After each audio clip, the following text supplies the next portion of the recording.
welcome to another episode of Have Your Say. Today in our studio at WTV, my guest is Kenneth Schultz. It's a German name, is it? It is, yes. My ancestors were German, but they've been here a long time. Here in Australia. In Australia. They came originally to South Australia. They were some of the earliest settlers into South Australia. That's good. So you are a real Aussie, Yeah. in a way of, as you can be. Well, I'm about sixth generation. Sixth generation. Yeah. Not as many as the indigenous people, but it's quite significant. Got a wonderful book, Western Civilization Under Siege. And today we try to find out one of the biggest threats of Western civilization, according to you and your book, is Islam. Yes.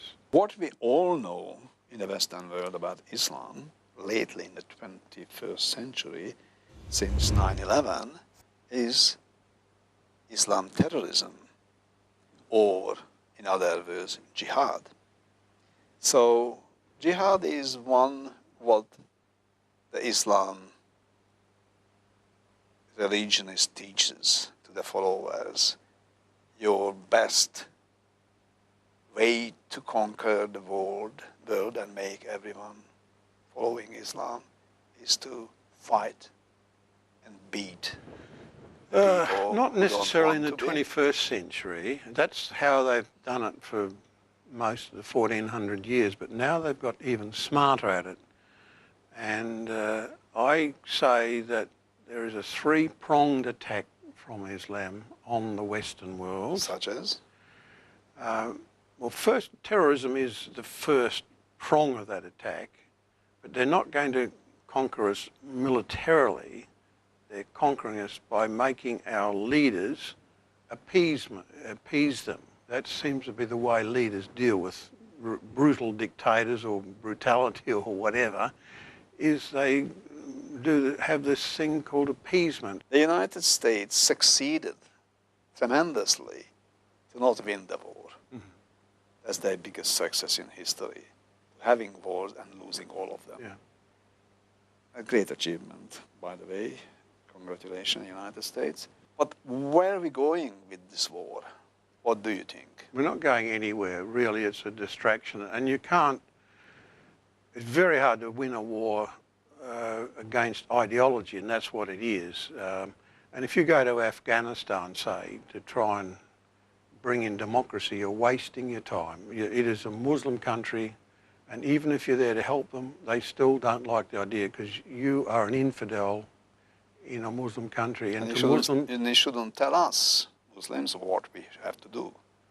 Well, so why the hell then the Western world try again and again through centuries to convince the Muslims what they're doing is not right, they have to live in a democratic society, and they have to change their mind. That's insane. I could not convince a believer of God to not believe in that God. exactly right. So how can I do that? So where is this great stupidity is coming from? Stupidity is the only way that I can put it, but really the terrorism, as I said, is a softening up process for the other two prongs. Mm-hmm. Now, the next one is infiltration. Now, that another branch of Islam, such as the Muslim Brotherhood, they're called modern Muslims. They've decided that another way to do it is infiltrate through society. So you get into government, you get into all the different groups, the cultures. You have to be in a Western country for that. Exactly. To apply. But somehow you have to get into the Western country. And this is another duty of good Muslims, to migrate. Exactly. Well, that's the third prong. Why do we let them migrate into the Western society? Well, if it's that simple. It's the stupidity of our authorities, our politicians. But the Christians, the politicians, and even the Pope, they should be familiar with the other religions. And if they know their teaching, they couldn't just say, oh, yes, they teach that probably, but we don't need to know about this. And they're experiencing and they're engineering the immigration of Muslims. And also they're engineering that with the wars, which we engineered. So we're happening in double front. Why are we doing that against us? You use the word stupidity, and that's our authorities are acting in a stupid way. Got blinkered ideas, blinkered thoughts. They're not up to speed on what is going on. That's the problem. There's only one politician that is up to speed, and that's the Dutchman Geert Wilders. And he's the leader of the second most popular party in the Netherlands. And he is out there telling the world what is really going on. But the world, that is the leaders, don't want to know. They're not listening. Not listening. The invasion is the third prong that I spoke about. Yes. It's called al-Hijra. And al-Hijra means to immigrate. And that came from Muhammad himself. He said it's the duty of all Muslims to immigrate and move to other countries with the view of setting up an Islamic state. And just have a look how successful that is in Germany, France, and a lot of Western Europe. There's millions of so-called refugees that are now setting up their own mini Islamic states. They're called no-go areas where the police and authorities won't even go anymore. It's too dangerous. The Sharia law is set up and they're running their own little mini states. The whole European election, which is just coming up in May in this year, it's all about that migration. Muslim migration, and what the European Union not done so far, and they couldn't agree on it, is that topic. And let's see what's happening in the election very soon. However, tell me something about the Sharia law. Sharia law, yes. is an all-encompassing law. It was started after Muhammad, because after he died, there was all sorts of fights and revolutions and one group fighting another group, and people were dropping out. And the leaders of the day decided, hey, we need to codify all this and make a law that we can hold people together. And that's where Sharia law came from, after the death of Muhammad. And it's a complete law that governs Muslims. Is it happened because, not because just Muhammad died, but he died before he really finished and completed the Quran? Yes, he didn't, and there's a lot of controversy about the Quran, when it was done and so on. So his job was incomplete, and it started to fall apart after his death. So they brought in Sharia law to try and bind the people together and bring in brutal punishment for people who stepped outside of Sharia law. Sharia law governs the life of Muslims from cradle to grave. It's not just religious doctrine, it is how you deal with family, money, health, food. Every aspect of a Muslim's life is governed by Sharia law. And is it bad for the Muslims, or is it bad for the Westerners?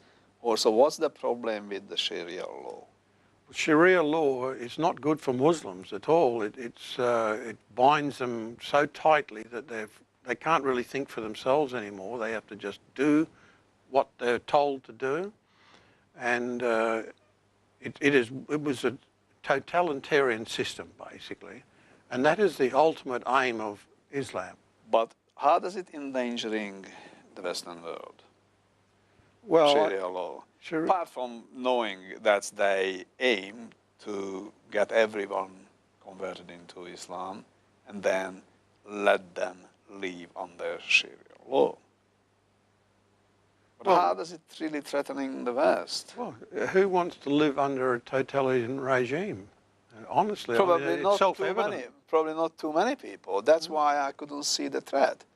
If we logically don't wish to live under that law, we're not gonna submit ourselves to that. Well, I wouldn't agree with that. I think that too many people are submitting little by little. Our authorities, our police, our Tell me some example then. Well, from your book, of course. Yeah. Oh, well, even recently, you now see police and authorities helping Islam to the detriment of their own people. A recent example was the Canadian publisher and author Lauren Southern. She came to Australia a few months ago. Yes. She wanted to go down to Lakemba and take some video of the mosque there. She never got as far as the mosque. A mob of police intercepted her and said, "You cannot go there." A senior police inspector said, "I don't want you going anywhere near that mosque. You may offend them. And if you keep going, I might have to arrest you because you may be committing a breach of the peace." So It's serious. It's serious. It was written up in the papers. And they even named the inspector a senior, not some constable, an inspector. You're not going near that mosque because you may offend them. So can you see what's happening is that they're getting, the influences coming in, and our authorities, our police, politicians are already starting to submit. And Islam means submission. And people who submit are called dhimmis. And that really means a second-class citizen who is now beholden to Islam. He's not a Muslim, but he's beholden to them, submitting to them. And do you want to do that? I don't want to be a dhimmi or a dummy either, none of those. But I just, as I said, if this is all so evident, if this is all so evident through your book and through real life, then, as I said, I very hardly see the threat, because our society is, or the people who are living in our society, probably a better way to say, not prepared to give their life to live under Sharia law, except if that is better than our written law. Is it better or worse? Absolutely not. Our laws are built out of past history of the law and from legislation. Sharia law is an immutable law from the 7th century. And it's got some weird and wonderful things. Do you want that, or do you want law that the politicians make and the judges pick up from the past through precedent? I think there's not much choice between them. Ken, it's a good question, but before we got some answer for that question, we have to go to a short break. But stay with us, because we're coming back after the break to discuss more deep things about the Islamic threat on our Western society.